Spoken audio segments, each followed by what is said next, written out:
Hello, Danny. How are you? Hello, I'm fine, thanks. You good? I'm good. This is episode 6, I believe. Yeah, sixth episode of the podcast. Yeah, it's been a bit of a ride. yeah, that's fair to say. Yeah, at the very, very least, a hell Yeah, of a ride. A hell of a ride so yeah, far in this festive period. yeah. I Because mean, just a quick thing around the podcast and everything. So, yeah, obviously, it's a brand new thing. We're experimenting several things. One of the next experimentation steps is to release this, do this on a Sunday, then a Friday. yeah, Because it's a Sundays, new recording day. yeah. So just want to experiment on some different days that we can do. Yeah, See when is people more comfortable with tuning in, etc., yeah, etc. yeah, yeah, So definitely. things like that will happen over the next course of the next couple of months as we adjust to a permanent setting. Yeah, But the next few will be definitely on Sundays, probably yeah, permanent Sundays going forward, and hopefully it will be uploaded, but on my YouTube channel, Draco Evolve, on Mondays, and it will be immediately available on oh, Spotify and all the yeah. podcasting platforms. If you search the Yeah, podcasting platform Gunner and a Devil, you'll find this episode. yep. Only one gunner and a devil. Yes, there's only Yeah, one there, unique. yeah, Right, very unique. right. We got a jam-packed sort of session. We'll try to get through as much Yeah, as we can. yeah, We're going to talk about. We played 3 games apiece, United and Arsenal, since the last time we did a yeah. podcast. So plenty to get into. Yeah, so we'll talk about the sort of like a mid-season review, you can say, of each of the Yeah. clubs, because we are almost at the halfway mark on the Premier League. Yeah, we're going into the new year. Yeah, definitely. Yes, we'll also cover some transfer sections. Personally, I want to cover also Mo Salah's broken record that he broke recently. Oh, Last you week, broke a record. yeah, last week, Oh, his goal scoring record. With Cristiano Ronaldo. So we'll go oh through that. wow. We'll go through a bit of Yeah, that subject. much deserved. Much deserved. Huge props to Salah. And we'll look at the tables and games coming up. Yep, and some controversial topics as well, especially with what's going on with Arsenal, not just on the pitch, Off the pitch as well. behind the scenes. Yeah, with Edu's comments and Yeah. backing Oh, Arteta nice. and I everything. wasn't aware of that, but you're the expert on the Arsenal side, so I'll let you Yeah, cover that. exactly. That's my Cool. side. Yeah. All right, so Cool, I'll, nice I'll one. kick off. I'll kick off actually, since the game is fresh in my head. A United game versus Leeds that just happened. That just finished about a couple hours back. So I watched the game. Unfortunately, Massive. towards the end, I dozed off. While watching Did the you? game. Not the After that match, you dozed off. What an entertaining match you dozed actually off. during the match. I think towards the last 10 minutes, I can't Yeah. remember. Just sitting down there, dozed off, cozy. Yeah. Yeah, you're right. I'm quite surprised that I dozed off on that match. Yeah, I expect myself to do that with Arsenal's recent performances. Normally, what I do is when I sit down and relax, not on my computer, I tend to watch matches and I tend to have a coffee. Today, I didn't. Yeah. And well, I woke up early and sat down, did all the chores, you can say, sat down to watch the match without no coffee. I fell asleep, unfortunately. But I did no catch. caffeine fix. I did catch a majority of the games. I caught the highlight, the last 10 minutes or so, as well. Yeah. Just bits and bobs, nothing major.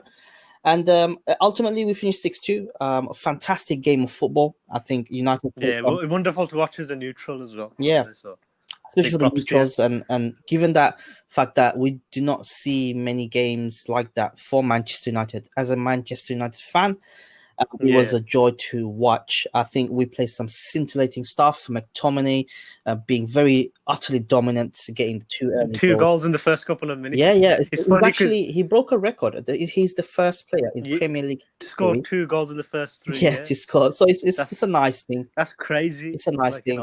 Happy that Bruno Fernandes got a goal and an assist, as I have him on my fantasy Premier League team as a captain as well. Yeah, I have him as well. As a captain as well. But what a great game to see for the neutrals, obviously, and loads of goals, a lot of entertainment. I think both teams were at each other. It was back and forth stuff, a lot of high pressing, a lot of energy. But before those 2 games, Manchester United played against Sheffield United, which we got a very good result, 3-2 on paper. But really, we just blew them away. Just the last few goals they scored, and it became 3-2. It seems like a closer game than we came to. It made it seem harder than it actually was that game. Yeah. And before that, we actually played the worst derby possible. I think we covered that. Yeah, we did. But But yeah, sorry, a couple of games. I thought it was 3 games somewhere. But yeah, those are your games on the 3 games, including the Manchester derby since we last spoke in the last yeah, episode. okay. So we won't speak about that one. But the last 2 games, I'm really happy with. That was uneventful, but Yeah, these last 2 have been yeah. goal like fests. So looking at the table, But I mean, looking at the results so far yeah, in regards to Manchester United, ever since sort of the European sort of travesty, I think we seem to have turned the corner. yeah, And looking at the table now, we are third in the league with one game in hand on 26 points. yeah. Wow, you're in a very, very nice Yeah, position, yeah, especially considering how your season started and then seeing results like 6-1 against Spurs, yeah, the yeah. 1-0 defeat to us. So it's been a real turn in form for you guys, complete opposite to us. But yeah, Yeah, yeah. So I was really happy with today's result. I was really happy with Sheffield United. I think with the festive period, with so many games packed into one, I think it's important that the results matter more than the performance. But today, I think with the performance combined with the result we had was absolutely brilliant. I felt that we could have had more. We should have had more. Martial missed a couple of sitters. Cavani missing a sitter as well. But I'm really, really happy with the game that today, especially for goal difference, because we didn't have the best of goal difference in the top. Yeah, especially because the rules was like 6-1. It's good to make that Yeah. up, just like Liverpool did yesterday against Yeah, Palace. yeah. So we've got a very good goal difference now. We've got +7 now. Obviously Liverpool at +17, but the teams around us, Leicester and Everton, they had +6 and 9. So we're much closer to them in terms of goal difference. Yeah. Should I just carry on with my review of the season and Ole Gunnar Solskjaer before we jump onto all the Arsenal goodness? Yeah, you go Since ahead. we're talking about United, Yeah, you might as well you carry did on. touch upon it earlier on, in regards to where the season was, how the season is now for Manchester United. Look, I've said it before. In 2 years, Ole Gunnar Solskjaer, I've seen it before, where we go on a fantastic run, then we go on a very poor set of runs. This seems to be the time where we're having a lot of results go our own way. We show up in the Premier League at 3rd position. So I'm not gonna get too excited. I'm gonna hold my ground a little bit and say, you know what? It's wise not to get ahead of yourself. I'm gonna hold my ground and say, you know what? Let's just carry on doing what you're doing, one game at a time, and see where we go. Because we've seen it before. I hope it doesn't happen again, but we've seen it before where come a few games that we won and we were fantastic in like 15 games in all competitions or so, then we're absolutely dreadful in the next 10 or 15. So the consistency. So it's kind of like a honeymoon period in a way. Yeah, it's another one, isn't it, for you? The purple patch. Yeah. So I'm not getting too ahead of myself, but I am excited for the United in form, United that we have now. In terms of the season itself, as you said, we didn't have the best of starts. I think there was a lot of question marks. It's not about the best of starts either. It's about the identity. And we didn't see the formations that got the best out of the players. We didn't know what players were coming on, what players were coming off. We didn't know about the substitution bench. The tactics was just one-sided tactic, nothing else. But we're seeing some different brand of football coming up over the last few games, certainly. Different formations being used, the right times of substitutions that's being made early on as well, which is nice to see. And for me, I'm happy with where we are in terms of the midway sort of season review, you can say, or not even midway, but I mean, you guys must be. I mean, you're in the top 4, and it's been a weird season so far. Everyone's been beating everyone, kind of. Yes, Got Leicester, Everton, United, other than Liverpool. Everyone around us, you're absolutely actually nailed that on the point there. Everybody around us is dropping points. Yeah, even Spurs are being Spursy, and they've been dropping points again. Yeah, they lost to Liverpool and today up the table. I was kind of shocked when I saw the table last week. I'm like, whoa, bloody hell. We're almost top 4, like with a game in hand. And here we are this week. We are on 3rd position with a game in hand still. Nice. Remember what I said about the title race?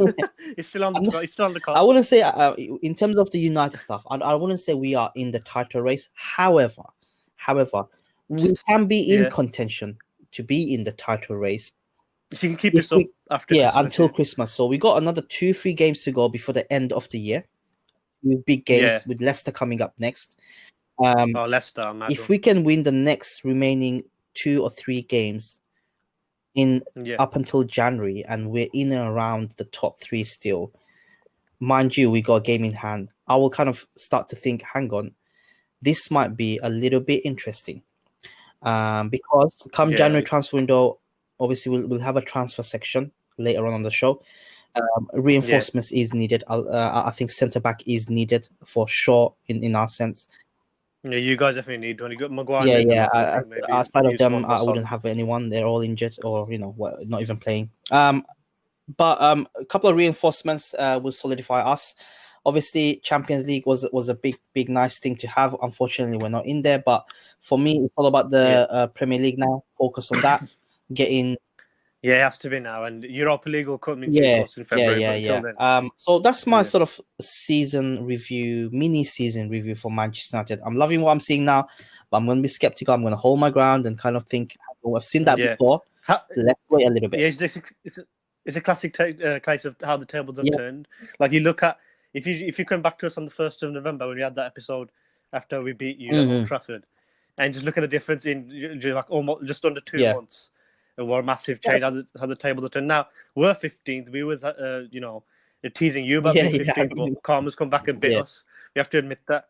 Did you want me to go into our so that's season review? That's me done in terms of Manchester United and Ole Gunnar Solskjaer and a bit of tactics in and around.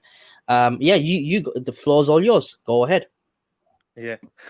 Well, where do I start with Arsenal at the moment? We Mikel Arteta, he came off the back end of last season winning a trophy and the Community Shield. You might not count it as a major trophy, but it's still something to kind of set the tone going forward. And we thought maybe we really have a young world-class coach in our hands in the shades of Julian Nagelsmann. Ole's looking more like that right now. You gotta say, since the start, we was on a good run of form. Yes, we beat the likes of. We beat you. We thrashed Fulham on the opening day. We beat likes of West Ham, Sheffield United. We beat those teams at the start. And since then, I just don't know since we beat you guys, isn't it? Really? Yeah. Like when did you play? You was it in November? You played us. I got a stat for you, which you might want to add into, right? You played us in October, end of October, and since in 2 months you've only scored 2 goals. Exact 2. And we're bottom of the league in chances created. I saw the stat. I think a bit of stats came out on the screen when I was watching Manchester United match, and Arsenal are pretty much bottom 20th in the league for goals scored, and bottom 3 in terms of shots and shots conversion. So your attack is absolutely nowhere. Nowhere. We've got the likes of Aubameyang, Lacazette, quality player, quality player. Exactly. So we on paper we do have the squad there, but I don't know what I really wanted things to work out for Arteta. Don't get me wrong. Like I didn't want to be Arteta out per se, or I didn't want to get too attached to him, but also didn't want to go Arteta out. But right now, these tactics are just not working. Every single week in, week out, I'm not seeing any inspiration from anywhere on the pitch. Like where the point's going to come from. Like I mean, we've got Man City next in the EFL which will kind of do a bit of a look ahead. We got Chelsea. Yeah, that's obviously going ahead. But in the last week, we've had we lost to Burnley at 1-0 at home, which is absolutely. I can't tell you how atrocious that is. We said it on the last episode. How disastrous would it be I remember. Burnley at home. Nobody saw that coming, and nobody saw that coming. But the lineup before the match was atrocious. He named the 2 players I didn't want to see in Granit Xhaka, Hector Bellerin. What happened in the match? Granit Xhaka got a yellow card overturned to a red card because of violent conduct. That guy is just finished. He's one of the worst signings we've made. Right? He needs to leave. He was captain at one point and he told the fans to F off just over a year ago. And he gets stripped of the captaincy, but why is he still given a chance in this team? That's what I don't get. And he literally went in and strangled the Burnley player. And he didn't show any remorse. He didn't come out after the match and apologize whatsoever. That's a violent conduct thing. Like you let your teammate down. You let the club down. Apologize. Fans, everyone. Yeah, he let the club down. He let Mikel Arteta down as well. Arteta actually revived his career. Under Unai Emery, he had all that drama. He got stripped of the captaincy by Unai. Unai got sacked. Arteta came in and brought him back into the team and gave him a career at Arsenal again. And this is how he repays Arteta.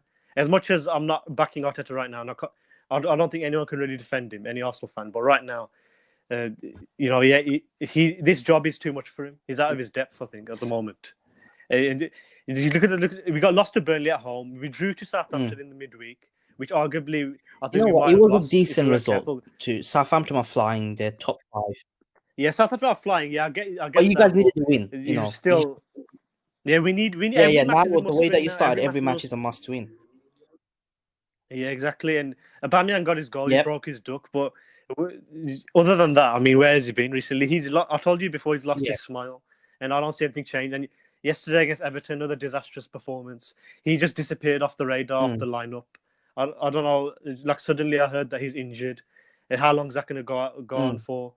And then our replacements are just not good enough. I've got Eddie Nketiah, who's just, as much as I want to rate him because he's one of the original academy boys like Saka and whatnot, but he's just not good enough to be a striker here. He couldn't even get to the Leeds team. He was on loan to Leeds last year when they were in the Championship, and we recalled him. I don't know what for, but he wasn't even getting the team at Leeds, and he comes in here and Arteta's starting him like ahead of Lacazette's on the. I know Lacazette's out of form, but surely he's going to get in the team ahead of Nketiah, right? And you got Willian, who's a 32-year-old. He's had a bit of a disaster in the last game. He had disaster. I actually rated him at Chelsea. I thought he was a good player. I wouldn't mind having him. But he's been absolutely crap. Since his opening day, and maybe at Old Trafford he was all right. But other than that, he hasn't really done anything for us. I just don't get that signing. I don't get why Arteta starts him week in, week out. And that lineup even yesterday wasn't anywhere near how I wanted to be. Yes, he dropped Bellerin. Xhaka suspended, so that forced him to take him out. Because honestly, I think if Xhaka was in there, he'd still start games. I don't know what it is with him. He plays rubbish, and he still gets picked in the team. So I don't know what's going on at the moment. We don't look like we're going to collect points anywhere anytime soon. We got Man City in the FA Cup. We've got Chelsea next.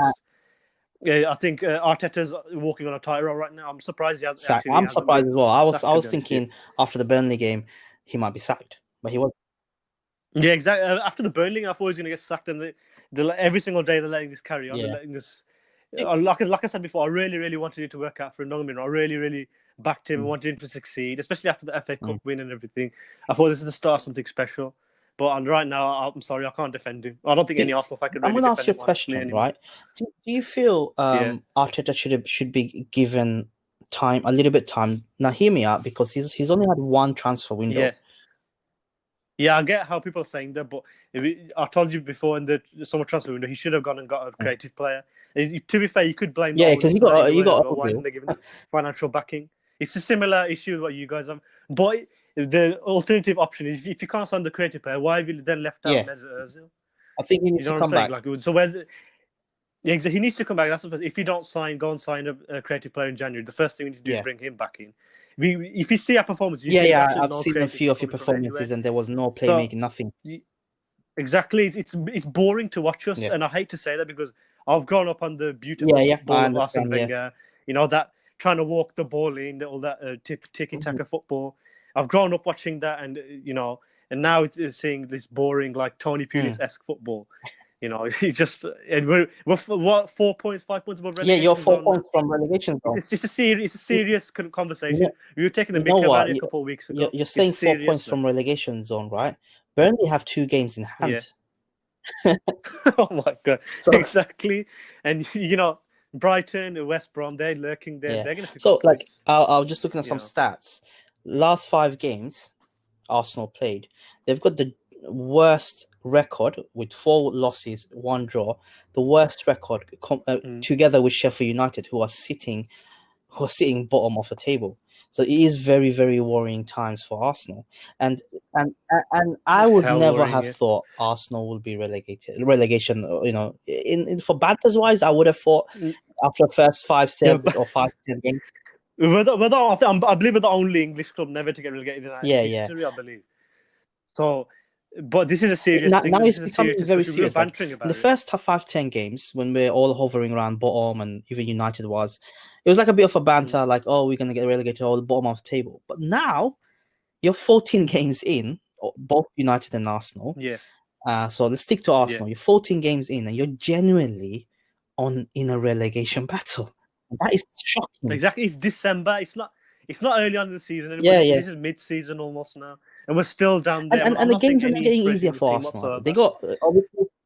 They're not getting easier. The running, like I said before, it's going to keep getting harder, and the teams are improving as they go along. We don't seem to be progressing, so we're staying down there. 8 defeats in 14 games. That's relegation form, man. For a big club like Arsenal, any other club like you guys Tottenham, Liverpool, Man City. I think if Manchester United went on a run like that and was sitting on 15th, I reckon he would have been sacked by now.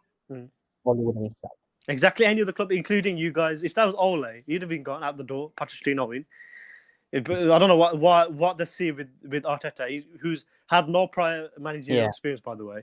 He's come in and he's not. He's a poison chalice, isn't it? Saying start attached to him.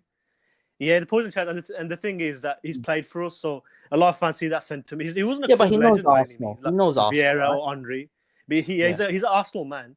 Like he played half of his career here. He played half at Everton, half here. He's played here. He's been a club captain, but by no means was he a club legend. If this was Vieira, Henry, I'd maybe get it. You know, we've got sentiment attached. We don't want to let him go. It's like you guys with Ole.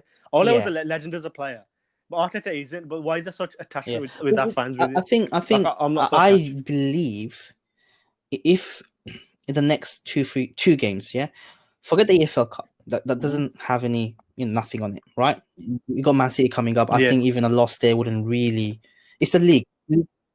You don't think? It's the league, isn't it? That's the important one. I think that's obviously the next few games you have in the league, which is about 2-3 games before the end of the year. We've got Chelsea and then we got Brighton. I think West Brom on the New Year's. So. I think with Chelsea is touch and go. Even a draw with Chelsea will be a good result, decent result. You really think with the way we've been playing, we're gonna get something out of the Chelsea game? You don't get me wrong, we'll be very Arsenal-like. If you got something out of that game after losing to the likes of Burnley. But the game against West Brom, and who's the other team you mentioned?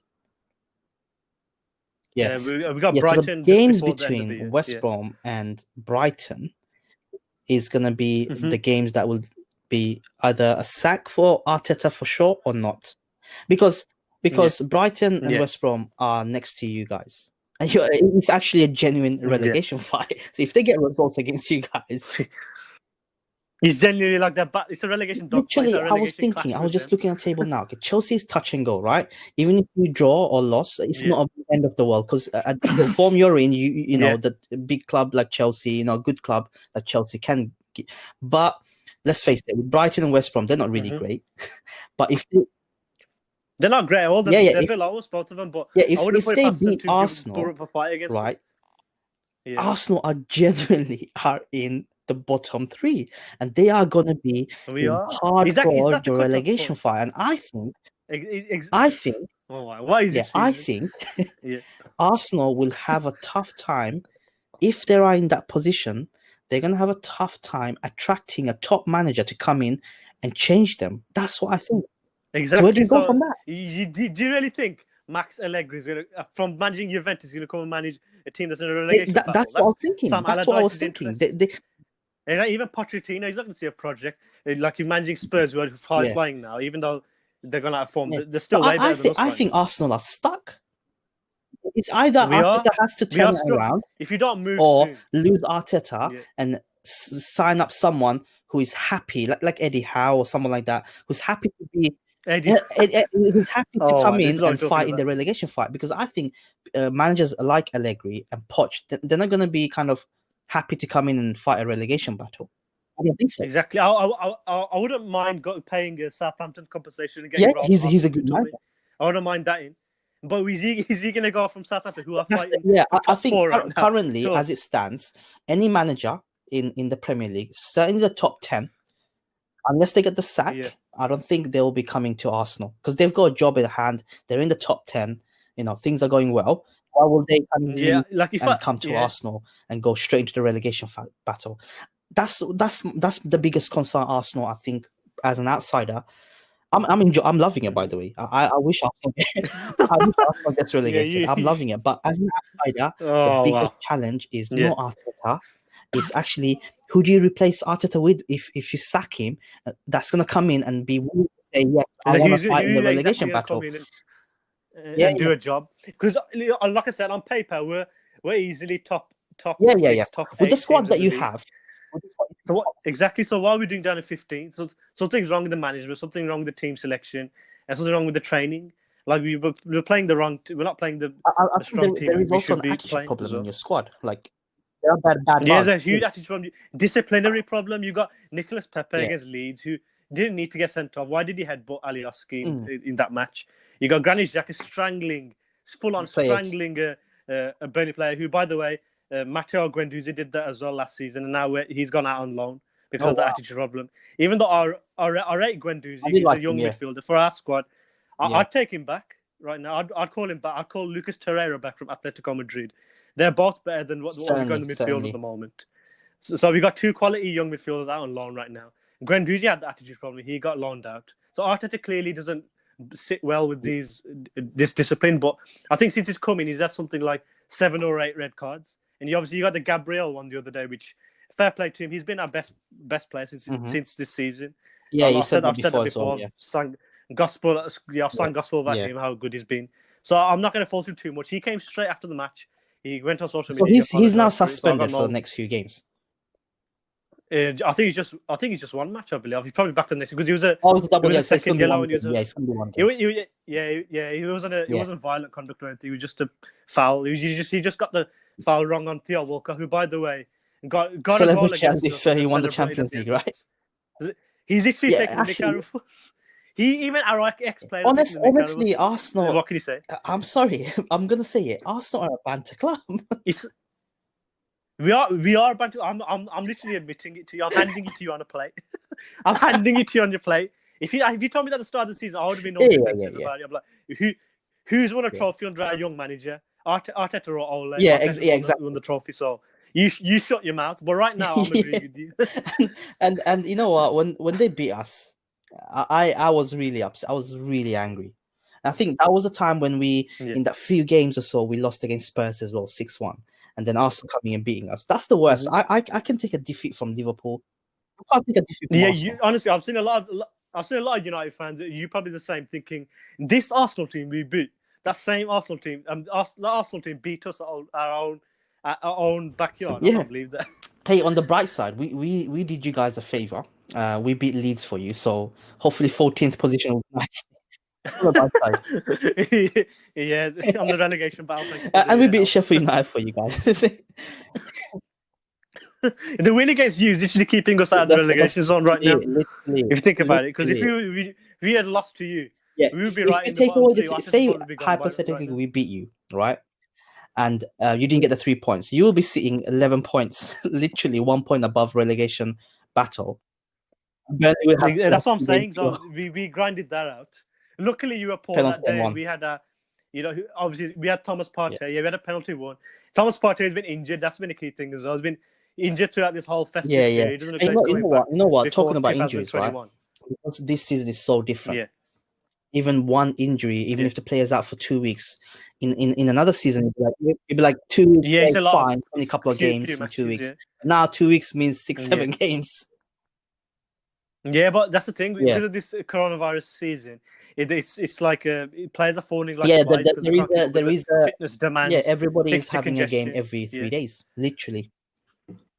And that's exactly. It's just coming thick and fast, especially during a Christmas period. Well into January. English football, so we're going to see a lot more injuries, I believe, coming up.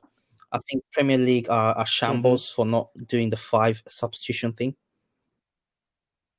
Yeah, why didn't they? It doesn't make sense. They allowed you to pick 9 players on the bench. I think in the match. I have a theory behind that. So let's. Are you happy to move on from the Arsenal review or so far? Well, we can't talk about the Europa League draw. Yeah. We're gonna get into that as well. We both have a Europa League draw, but it's not looking good at the moment. We've done well in the Europa League, but right now, I'm surprised he hasn't gone yet, Arteta. Really. I wanted to trust the process, but right now it's seeming like the PR process. That's what people have been saying because it's PR. They've been giving us these buzzwords, feeding us that this guy's the next big thing. But right now I don't see it. But yeah, that's me. I'm just hoping that we can find some inspiration from somewhere. And I think in January we need to, like, as soon as the window opens, we need to go and sign a creative player. That's the priority. At the end. Or bring Ozil back. Yeah, but I've ranted enough. Just a quick subject, less than 5 minutes, we'll talk about it.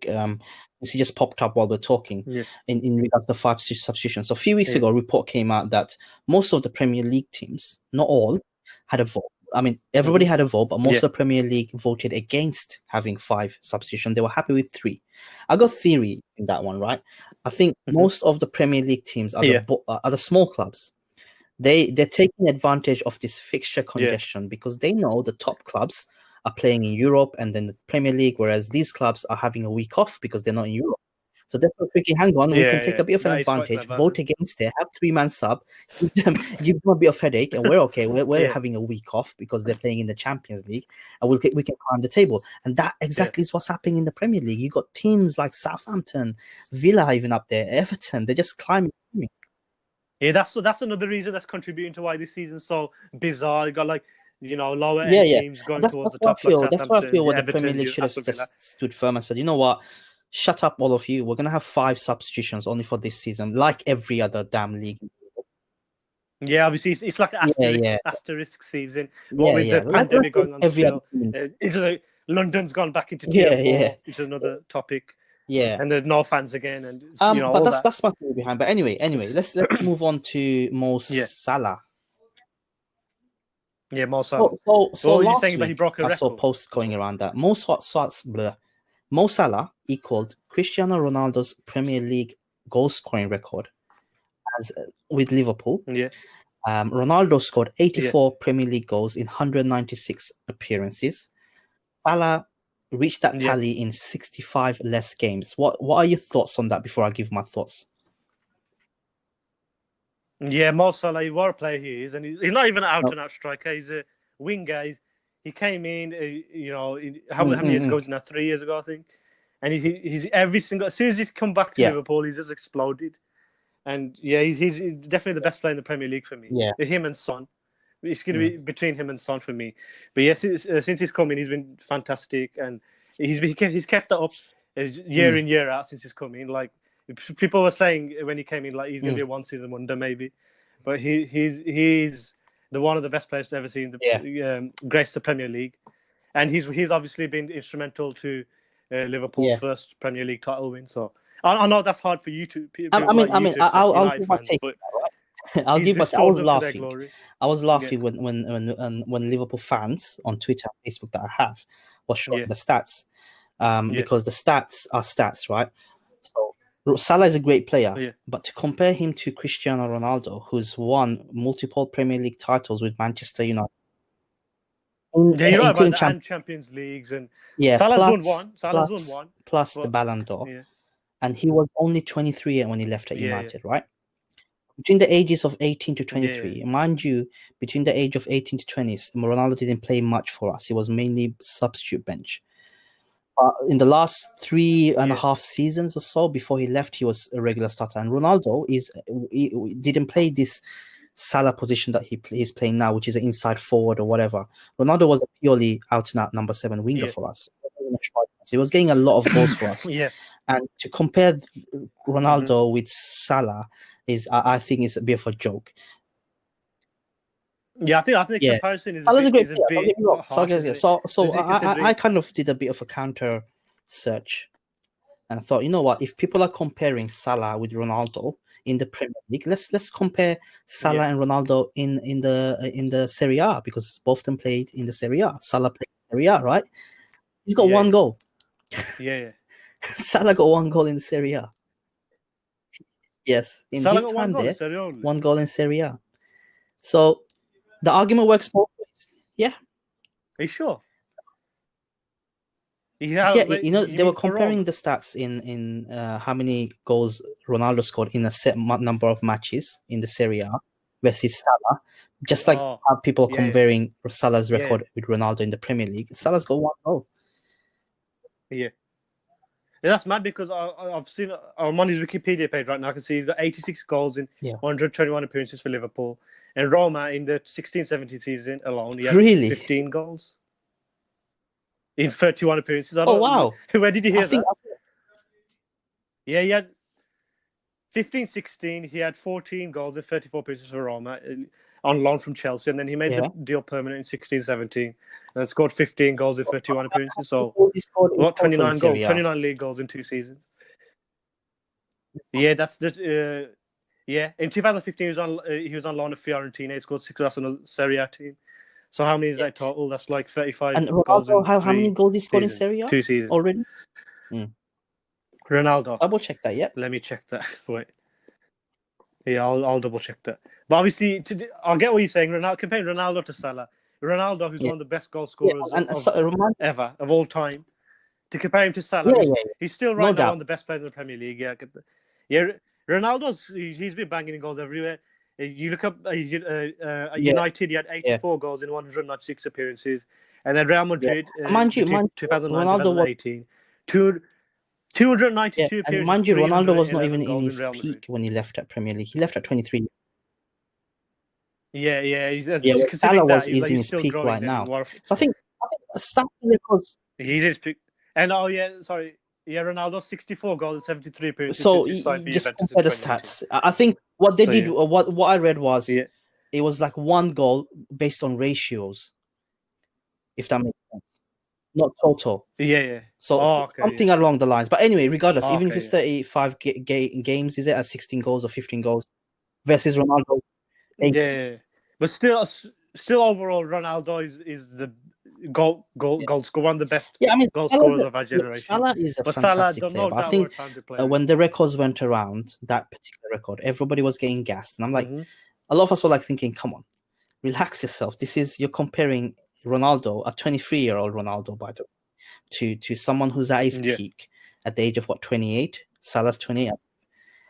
Who's only won one Premier League title so far versus Ronaldo's few Premier League titles and the Ballon d'Or. You won Premier League, and then if you're going to compare them both in the Premier League era, let's compare them both in the Serie A era, which Ronaldo stands head and shoulders above Salah. 60 plus goals in 80 games, isn't it? Yeah. Which is scary. Which is like almost like 1.5 goals a game. Yeah. So I think Salah's a great player. I think he needs to be compared to Ronaldo. Is Manchester United's Ronaldo, that is. He needs to at least win a few more Premier League titles. Yeah. And the Ballon d'Or. Yeah.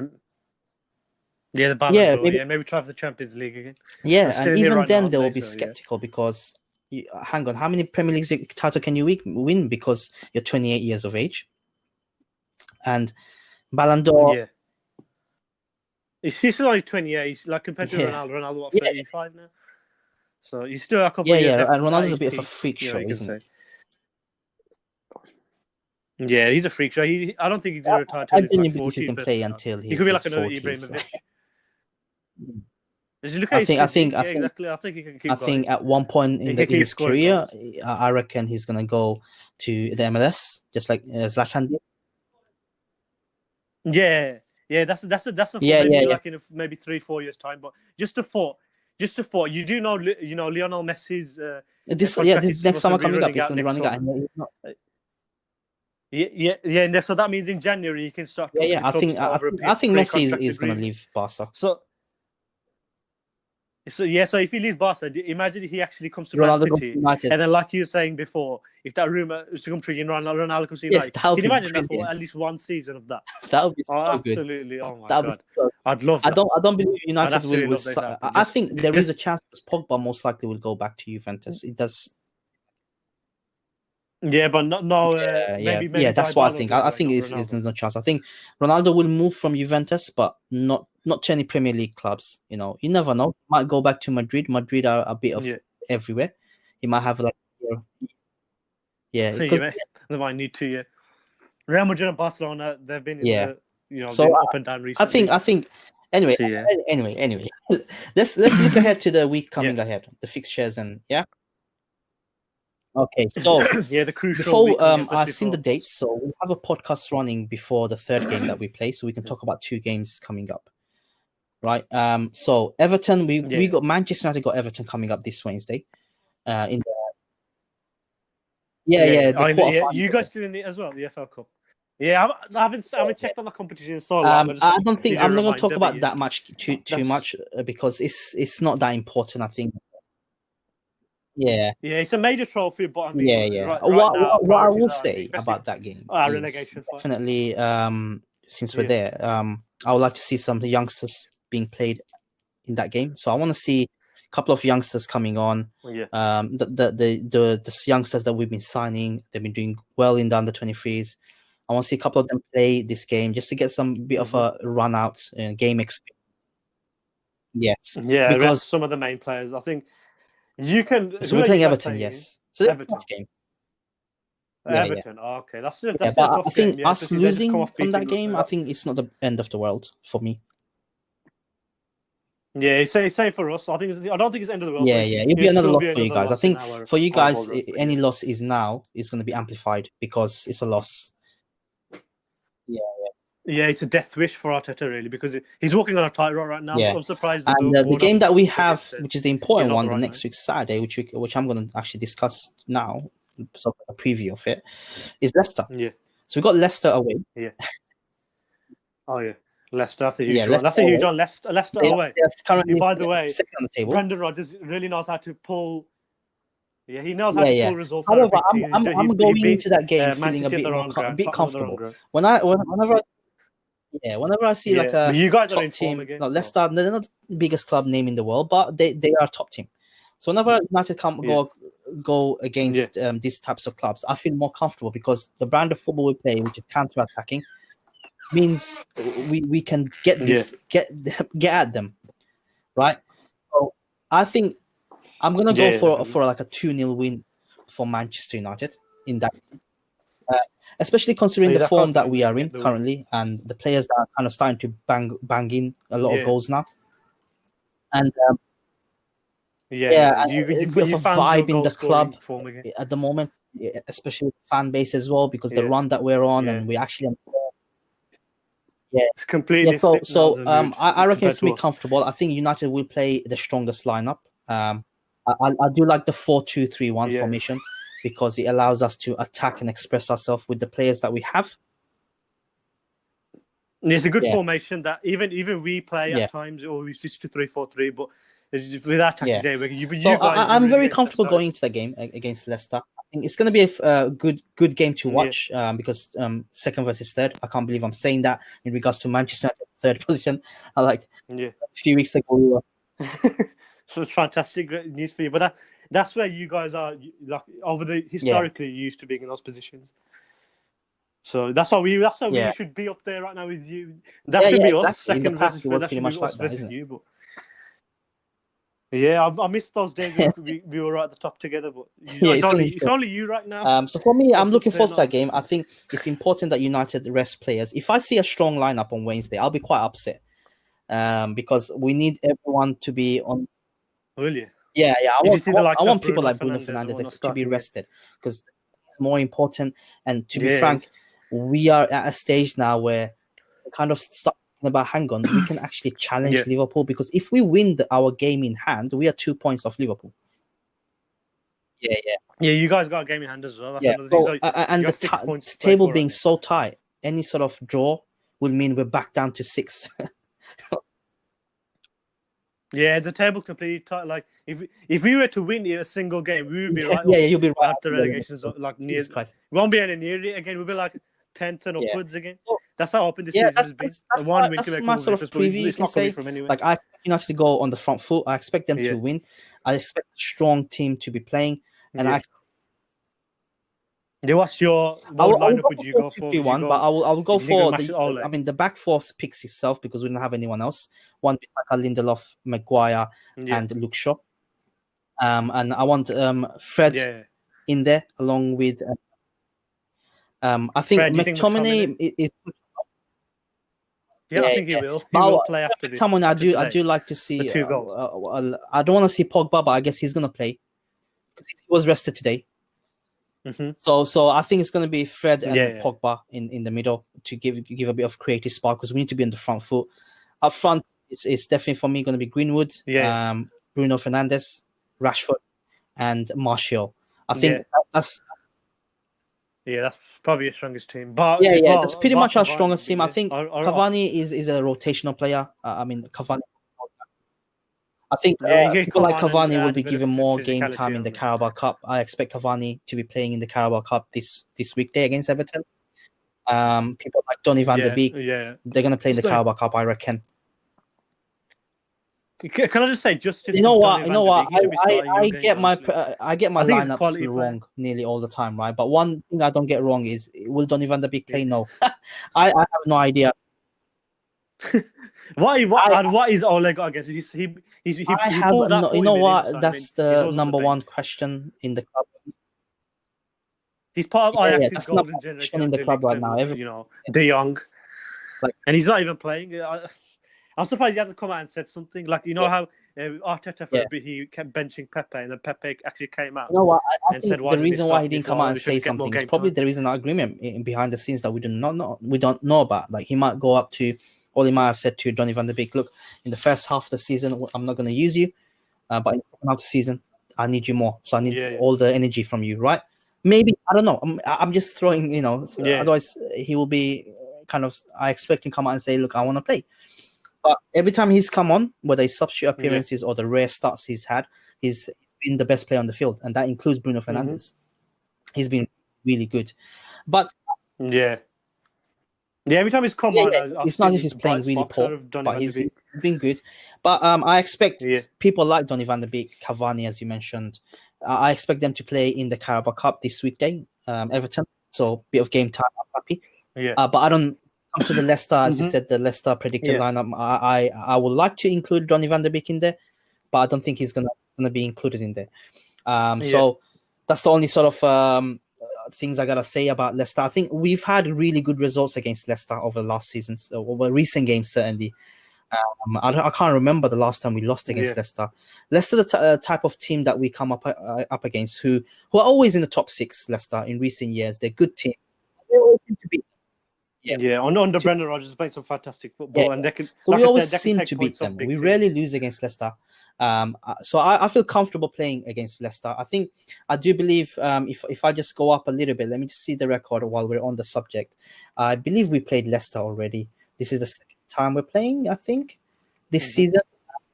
Let me see. Is it? Yeah. Yeah. It might be. I have to double check. Let's have a look.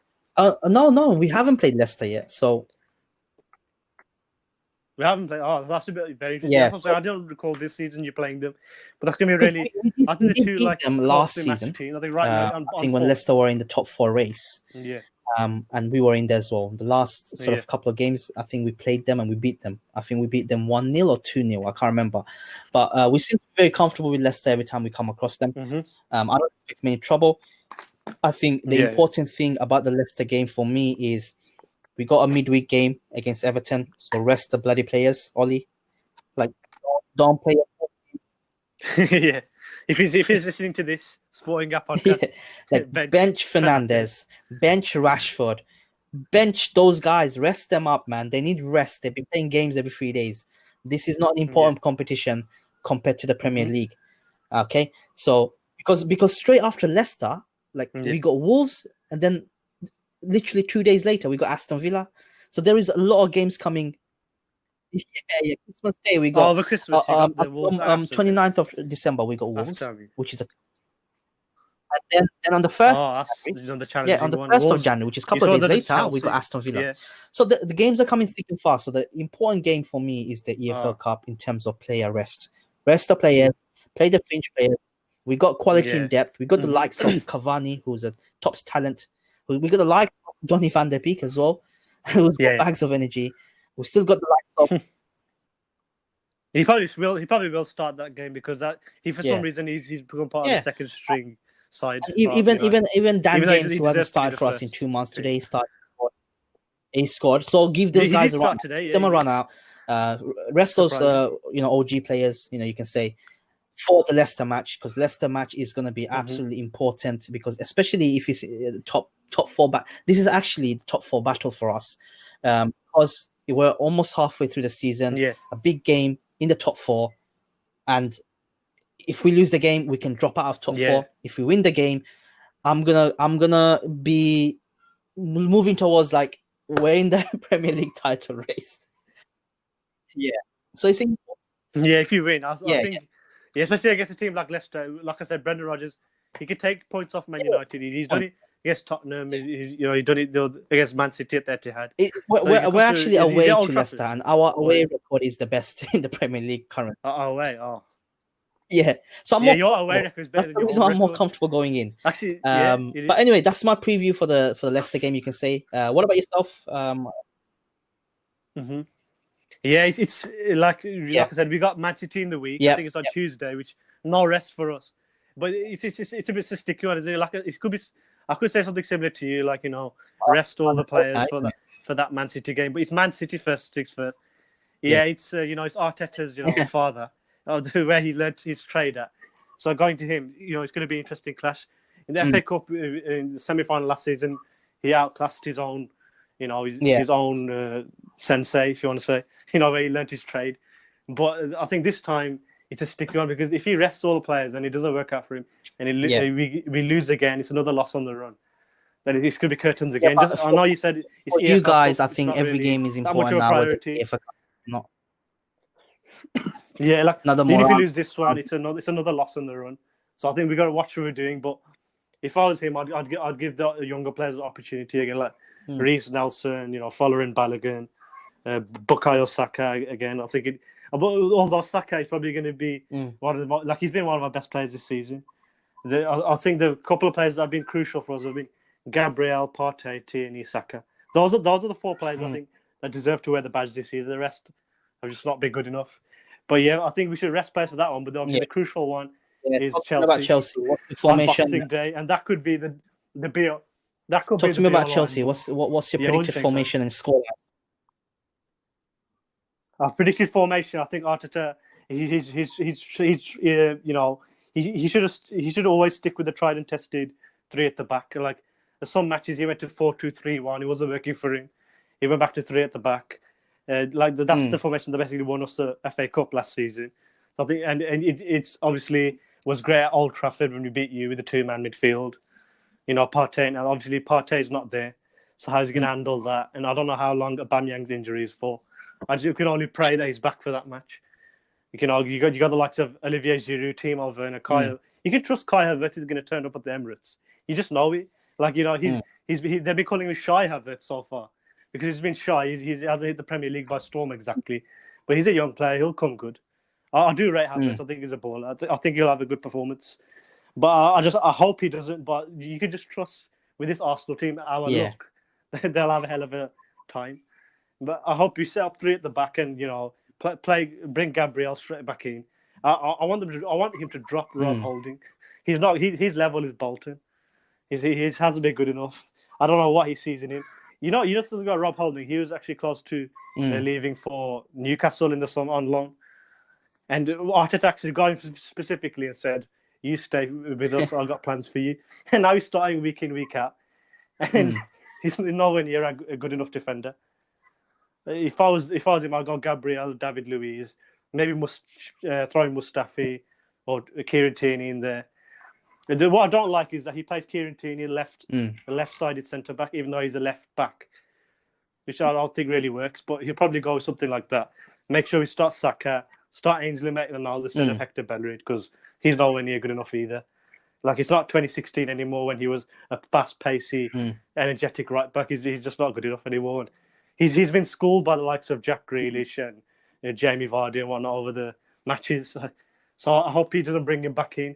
And another crucial one is the midfield. Do not bring in Granit Xhaka again. I don't want to see that fraud play for us again.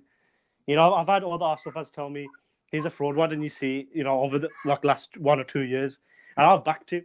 I've actually thought, he's one of our leaders in our team. But obviously since the incident last year and, his dip in form and everything, and how Arteta's gave him a chance and he's just stabbed him in the back. I think his days are done at Arsenal. I think he can't bring him back in. If he brings him back in, there's going to be serious questions asked. Like, are the players revolting? Are they having they're having domination over the manager? Because how the hell would he get into the team? But with this manager, you just don't know really. Have you heard about the rumours? There's been like player revolts and whatnot. Like, there's rumours apparently that David Luiz and Willian actually want him to get sacked, which is crazy. Yeah, so if they are true, then that's pretty crazy. Like if a player revolt actually happens like that, that could be so detrimental to this club. That's what I'm saying. Yeah. It's not just on the pitch, but off the pitch as well. You got to look at the training ground, what's happening and whatnot. There's been rumours, there's been whispers. I don't know. but we'll have to wait and see what happens with that. In the midfield, I'll go with someone like I think El Neni. We haven't really got much resources at the moment. I've always, cried about how we should need a creative player. But I think Danny Ceballos is probably our best creative player right now, and I hope Aubameyang comes back into the team. And I think we should give Lacazette another chance. Right now, yeah, he's working for us, is he? And please drop Willian. Please bring Nicolas Pepe in and let that be our front line. Or actually, another thing I forgot to mention is Gabriel Martinelli, one of our young Brazilian starlets. He's actually come back from injury now. I don't know if you heard about that. I think he got a training injury back in June, I think it was, just after the restart from the first lockdown. Yeah, so he's come back from injury. I think once he's returned to full fitness, he should start ahead of Lacazette because he should be Aubameyang, Martinelli, Pepe. Tell me your best scoreline. But yeah, I just hope that I predict this, and that's the. I'm literally staying close predicting losses week in, week out now. Yeah, Arsenal versus Chelsea. I wish I could predict a score in our favour, but right now, I think a draw is the best we can get. I'll say maybe 2-2. The last time we played them, I think at the start of the year at home, we drew 2-2.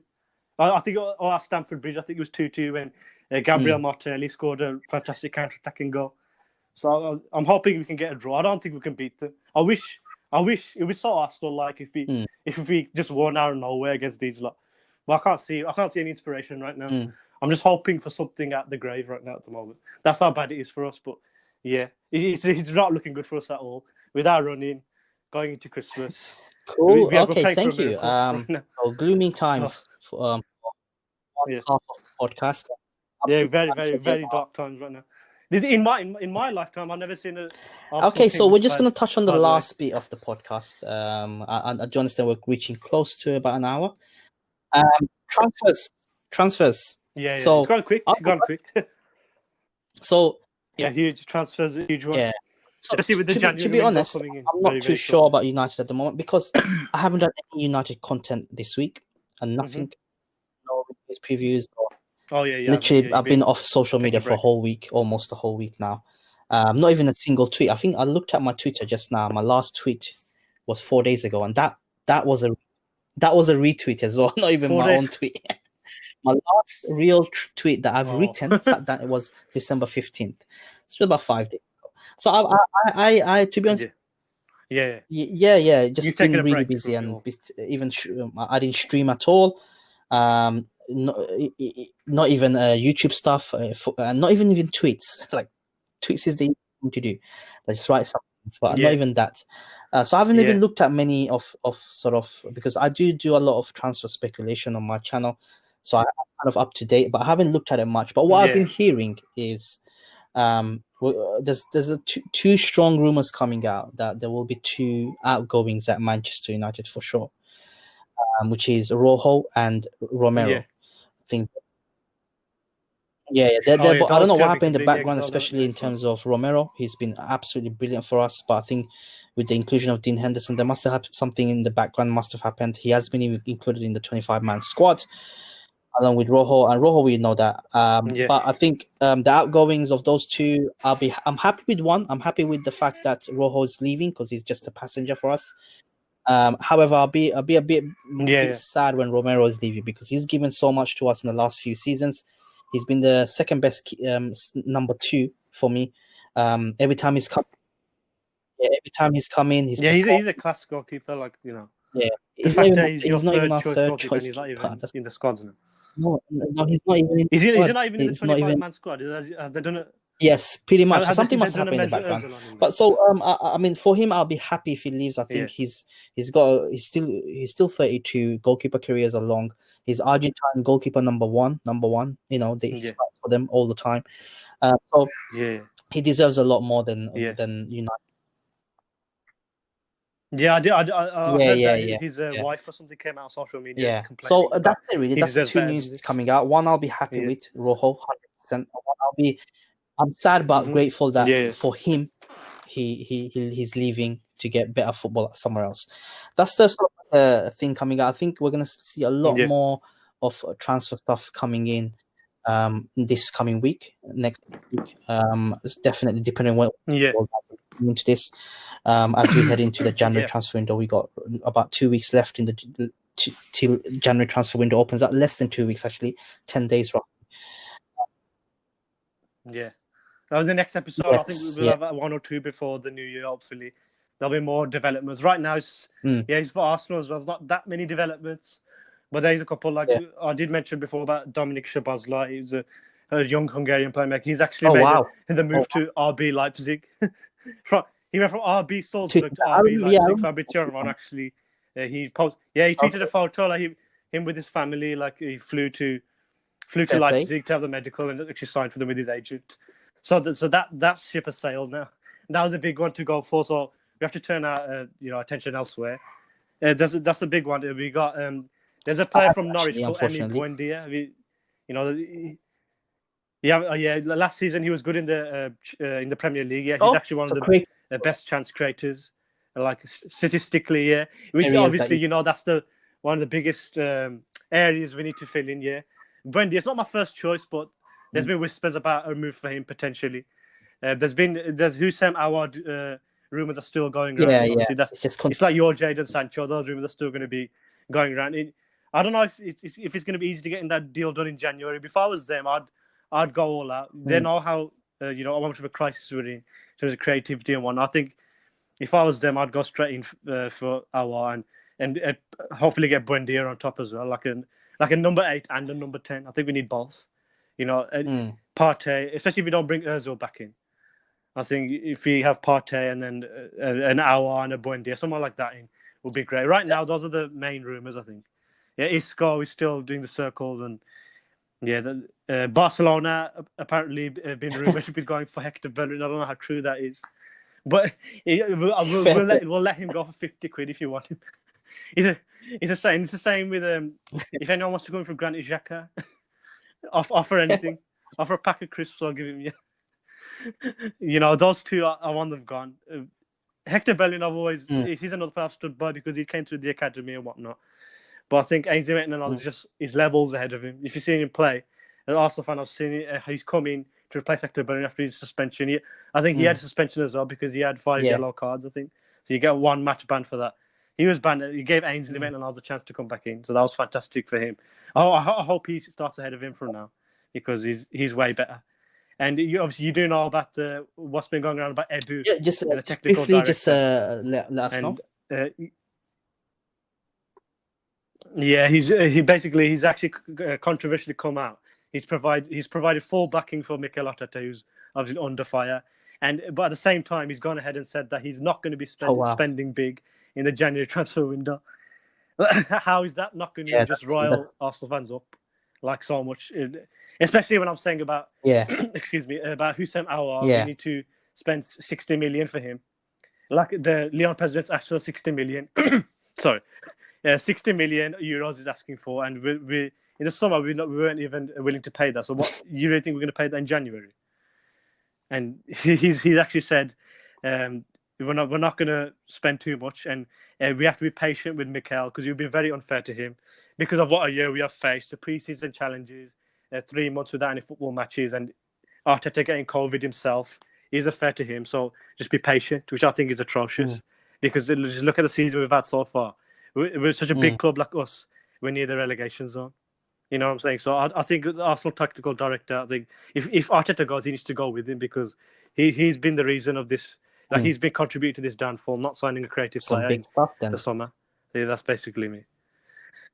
Yeah, huge controversial stuff. And Edu and Arteta are known for doing a lot of things together, like the recruitment and making a decision about teams and whatnot for matches. And he's always at the games. I don't know if you saw it. I think he was at the Southampton game. Actually, he was sitting in the stand shaking his head.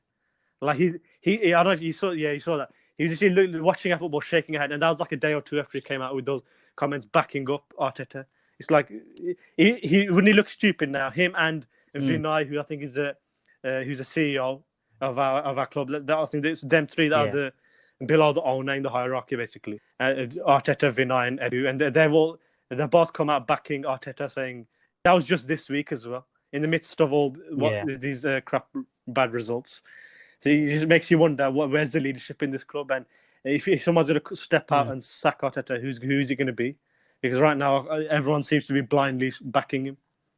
Yeah, and at the same time not providing the financial backing, or at least he's claiming not to in January. So if you want to get a top baller in for January to rescue the season, is that even going to happen? That's what I'm saying. Like this season just seems gloomy. It doesn't look like there's going to be any lift up at the moment.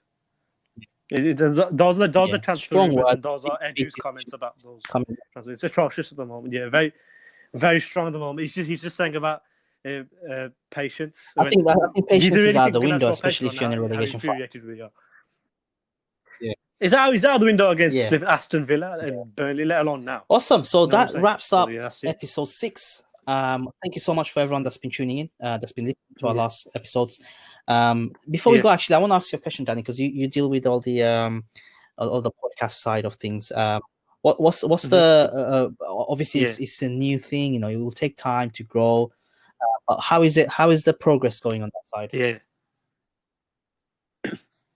Yeah, I think the listenership is gradually growing. I've actually seen that we've actually had some international listeners as well. It's not much. That's good. It's like it's 1 or 2 people, but at the moment it's just rookie numbers at the moment. But we got to start somewhere. But we've got we've got some listeners in Russia, South Korea, the UK. I think we've got a couple in India and America as well. So it's growing. Obviously, exactly. Obviously, mainly our listenership is going to be in the UK. We've got international football fans following us as well. Like that's that kind of on those grounds. It's just starting out. Yeah, definitely start. It's a start, isn't it? It's a start. In terms of what on the YouTube side, obviously YouTube is not made for podcast at all. But in terms of the retention, on that side, our podcast being as episodes go up, each episode, we get more listeners listening for longer hours, which means the content that we're putting out, they are actually sticking around for it. So viewer retention is higher now, which is fantastic. Retention is very good. That's fantastic. That's what you want a podcast. Obviously, YouTube is totally different in terms of podcast. It's not tailor-made. Yeah, it's not tailor-made, but people do still obviously put their podcasts on it. It's not just us. Some people put it in video form. Obviously, podcast to podcast, we're not in a position to do that. The average viewer retention is going up. So, which is fantastic on that side. Yeah. But I just want to say thank you to everyone that's popping in and listening in. Yeah, thank you all the listeners. Yeah, I know we've had family and whatnot putting a podcast on in the car on the way to the weekly shop. So huge props. What's going to happen? We do not know, but I reckon this time next year we'll be in such a better position than where we are now. We'll be streaming to the hundreds of thousands, hopefully. It's ambitious, but we got to start somewhere, right? We got those dreams.